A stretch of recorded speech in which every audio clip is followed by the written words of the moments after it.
Hello everyone! It's become something of a tradition for me to feature a classic movie monster series around this time of year, and while I've previously focused on a universal monster, this year I was in the mood to do something different and to shine a spotlight on the Fly trilogy, which includes The Fly, Return of the Fly, and The Curse of the Fly.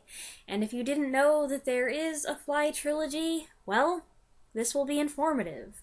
Please note before I begin, this video has nothing to do with the 1986 David Cronenberg movie or its sequel, which are based on the same source material. I am talking exclusively about the old trilogy of Fly films. I have seen a bit of the Cronenberg movie and that was enough for me, so please do not ask me to watch or review it. It goes way beyond my limit for body horror, and so you'll have to look elsewhere for a discussion of it. The first film in the trilogy, The Fly, was released in 1958 by 20th Century Fox. It stars Al Hedison, a year before his stage name was changed to David Hedison at NBC's insistence, as brilliant scientist Andre Delambre.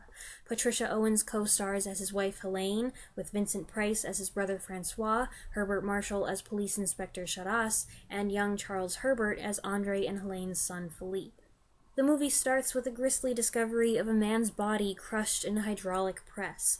The man is Andre Delambre. His wife Helene claims that she has killed him, but won't say why. Even when faced with a murder charge, she adamantly refuses to give an explanation, and her strange behavior has everyone convinced she must be insane. But at last she tells her brother-in-law Francois what happened, which we see in a flashback. Her husband, Andre, invents a matter transmitter, or a disintegrator-reintegrator, with the hope that it will solve all the world's problems and inconveniences. Its development has some hiccups, just ask poor Dandolo, the family cat, but Andre eventually perfects the machine and successfully tests it on himself. But right before revealing it to his brother, he runs a final test, unaware that a housefly has gotten into the disintegrator with him. Their atoms mix and they emerge, Andre with the head and arm of a fly, the fly with the head and arm of a human. I had seen this movie once, possibly twice, before, several years ago, and I've generally thought of it as a decent movie with a couple iconic moments. Having watched it again, I have to say, it is a very good movie. The Fly was directed by Kurt Newman and filmed in CinemaScope with color by Deluxe, which is why the blood, Vincent Price's smoking jacket, and Patricia Owens' hair really pop.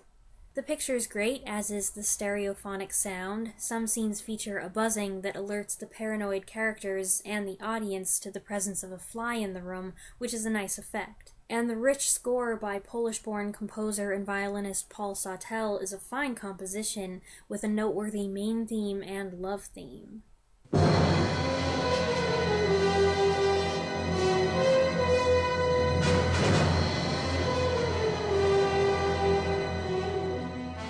The script was written by James Clavell, adapted from a short story by George Langland, published the year before. It was not the first to introduce the concept of a matter transmitter or teleportation machine.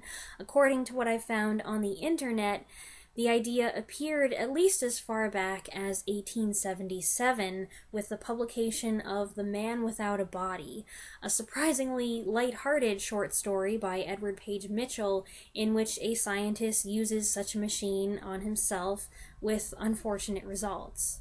But The Fly, influenced by the scientific and electronic advancements of the decade, took the idea and ran with it.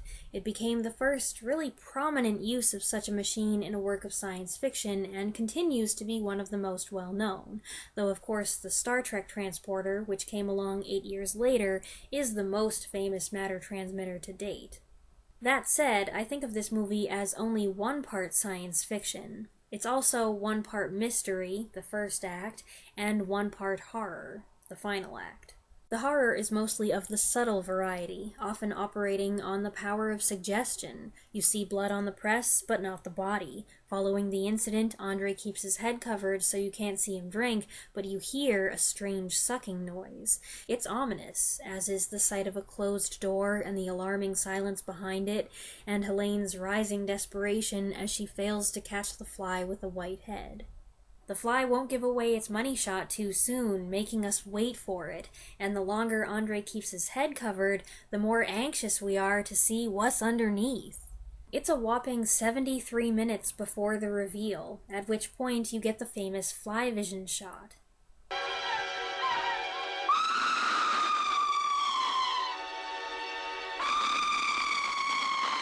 That freaked me out as a child.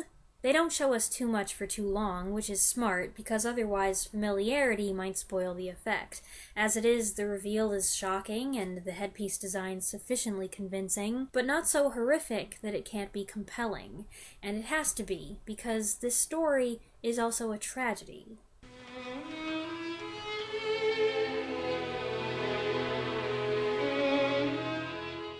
I often like it when a scary movie has either an anti-hero or a creature straining for humanity. This one kinda has both.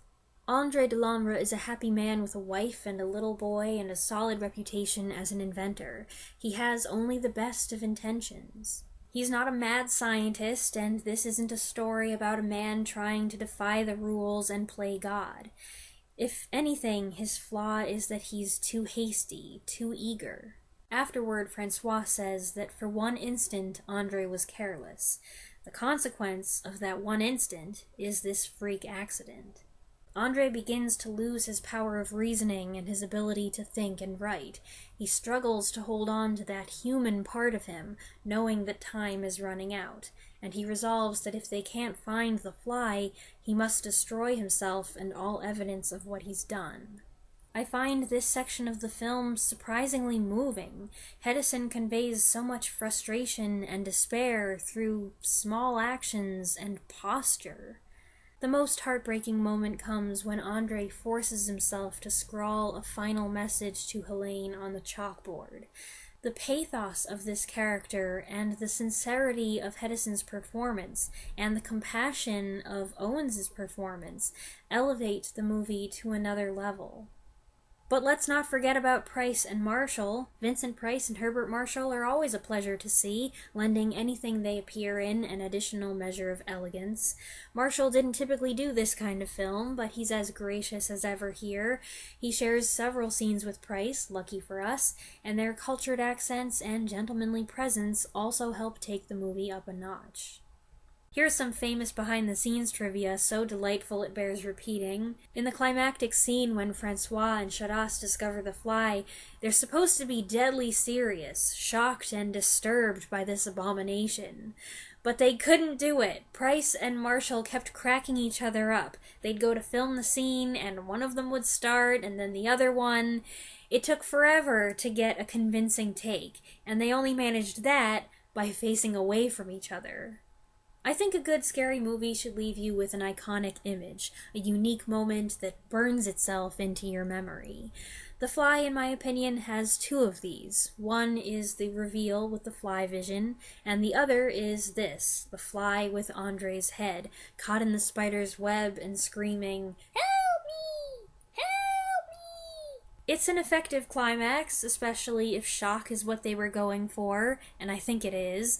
It's certainly a startling scene and disturbing in its implications, even if it is a little odd.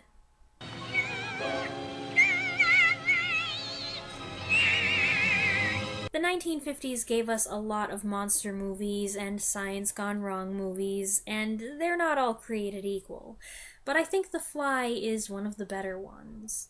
Unfortunately, director Kurt Newman died just before the movie's premiere. He didn't get to see what a big success The Fly was at the box office. So much of a success that, of course, it demanded a sequel. Return of the Fly came out the following year, 1959, but the story jumps forward about 15 years. After attending his mother's funeral, Philippe Delambre, now grown up, insists his uncle Francois tell him the real circumstances of his father's death, which haunted his mother for the rest of her days. Reluctantly, Francois recaps the events of the previous movie. He's dismayed to learn that Philippe takes more than a historical interest and has been studying his father's work. He wants to rebuild his machine and retry his experiments.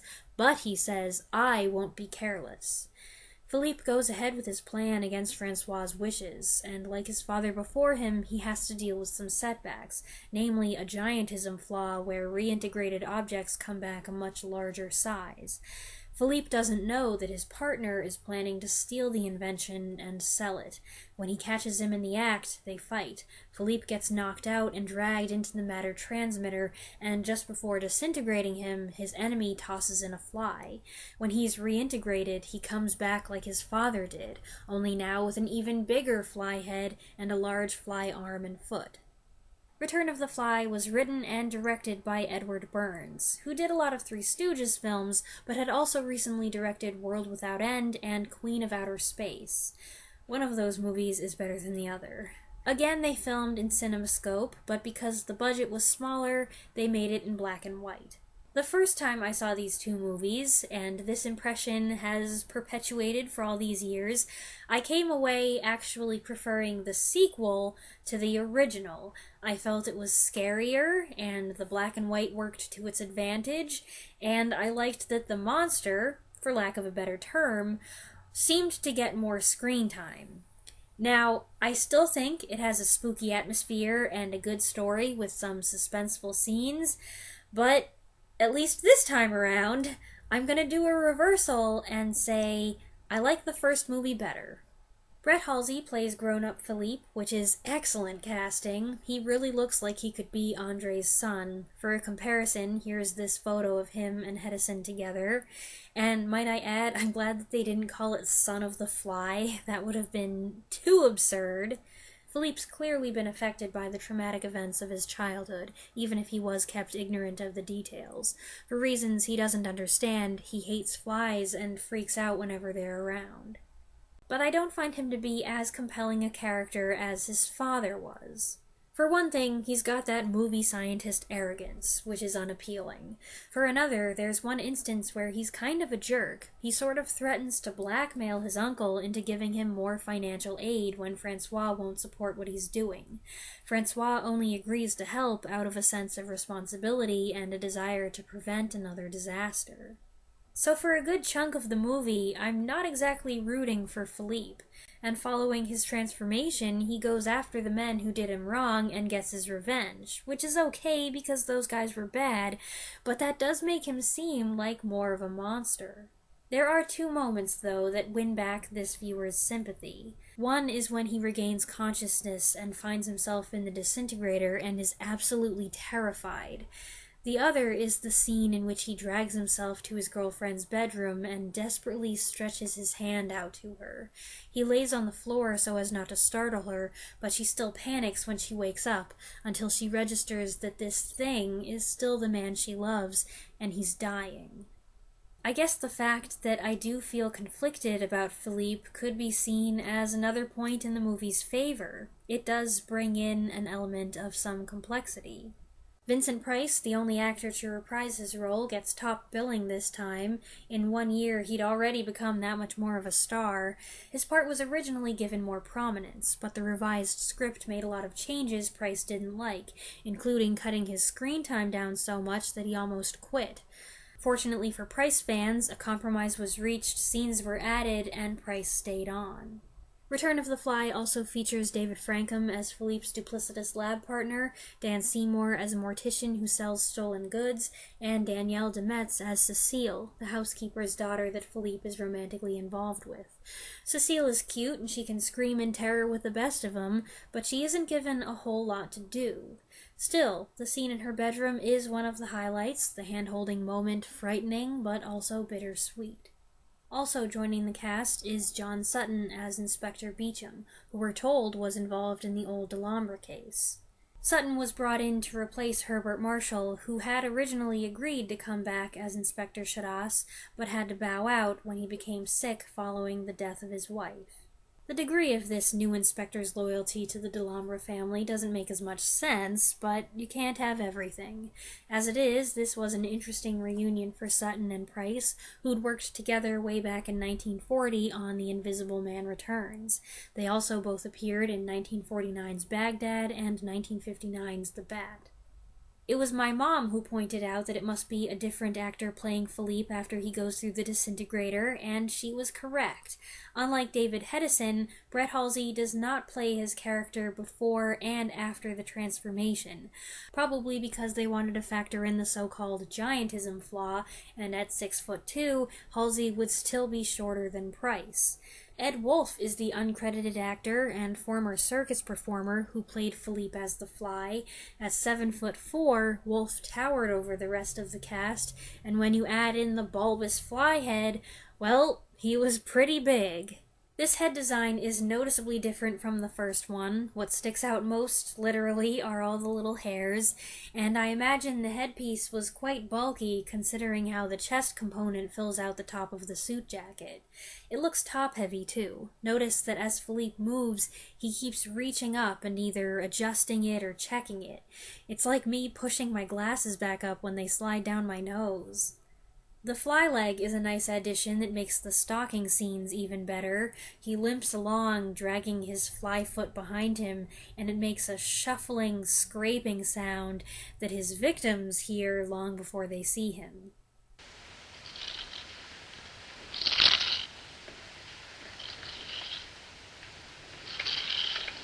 The studio hadn't yet dismantled the old lab set, so at the beginning of the movie, during a thunderstorm no less, we briefly revisit it. Francois and Philippe find it covered in cobwebs, but virtually the same, right down to the broken machinery and the chalkboard.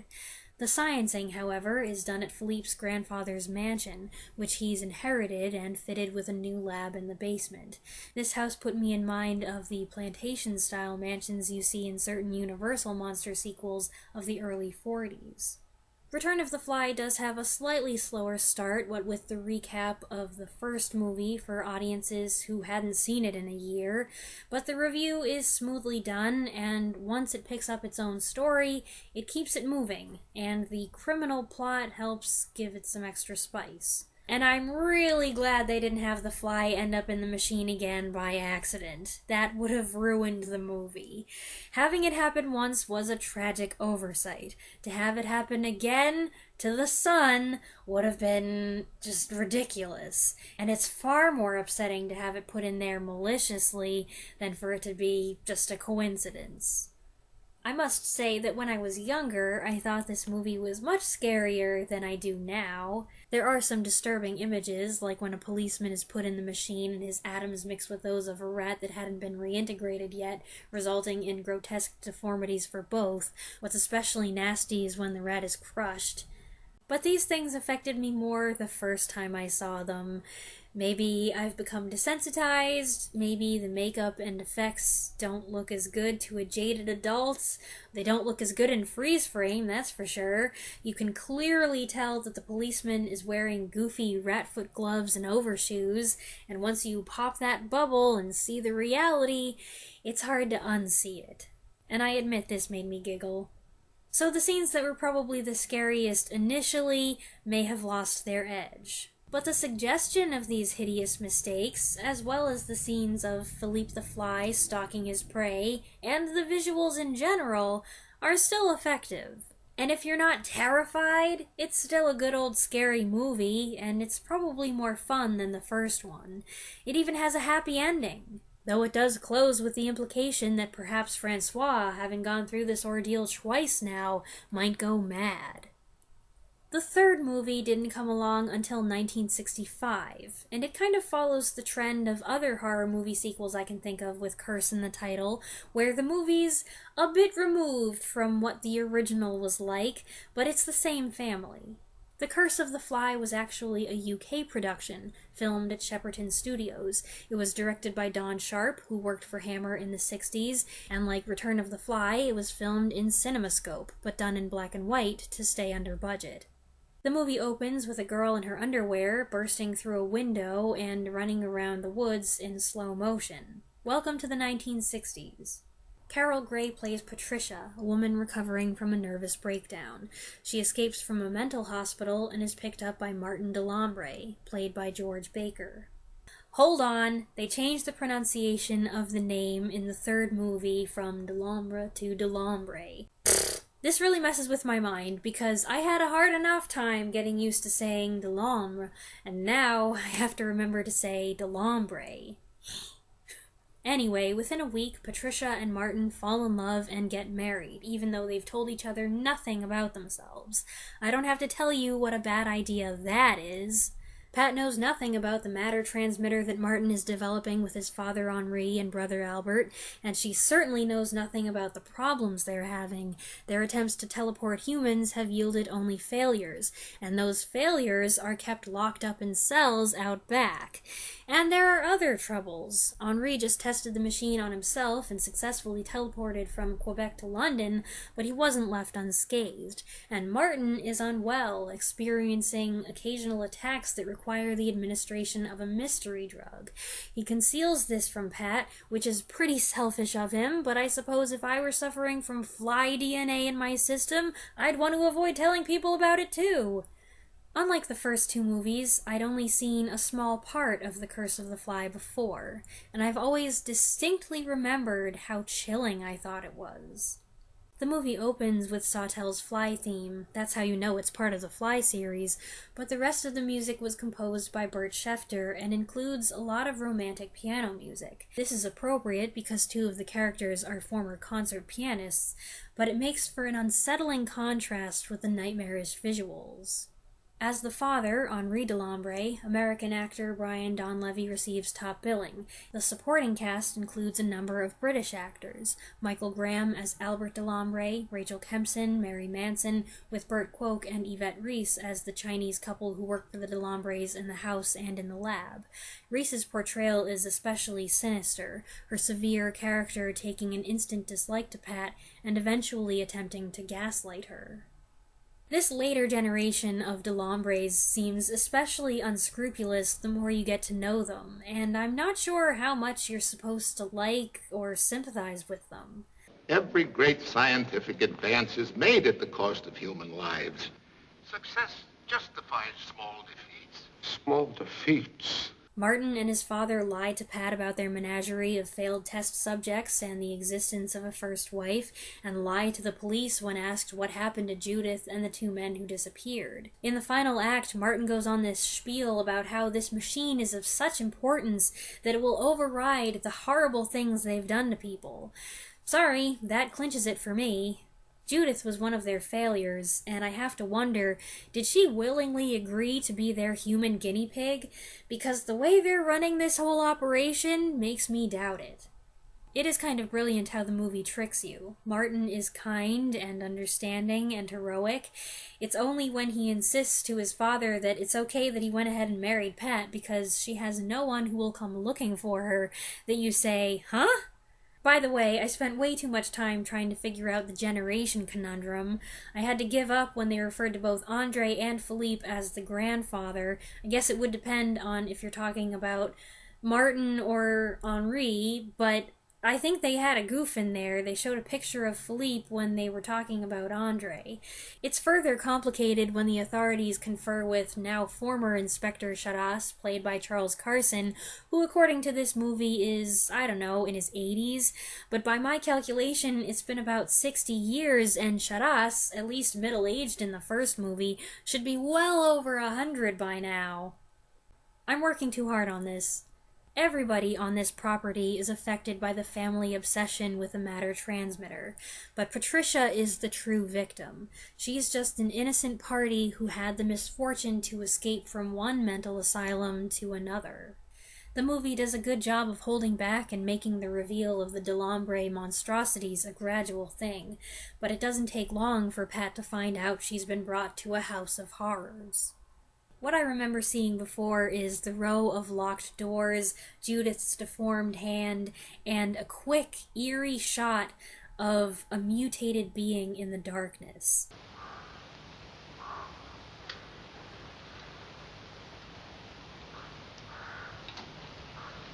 Memory's a funny thing, though, and nothing in the movie quite matched up with the image I've carried in my mind all these years.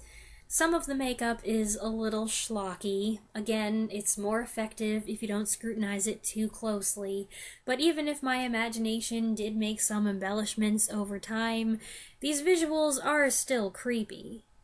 The movie initially feeds you these macabre visuals bit by bit, but by the end, you're treated to a cacophony of grotesqueries, and the last act gets kind of hectic with everybody running around, chasing and being chased, and disintegrating and reintegrating. It's awful the way the Delombres try to get rid of their failures by disintegrating them willy-nilly, sending all those atoms off to London without even warning poor brother Albert, who, by the way, wanted to get out of this business and move on with his life. He ends up reintegrating this blobby mass, and it's dreadful, and he has a mental breakdown, which is totally understandable. If you can believe it, after the nightmare has escalated, the movie does reach a positive conclusion, or at least you hope everything will work out after those who remain take some time to recover from all that psychological trauma.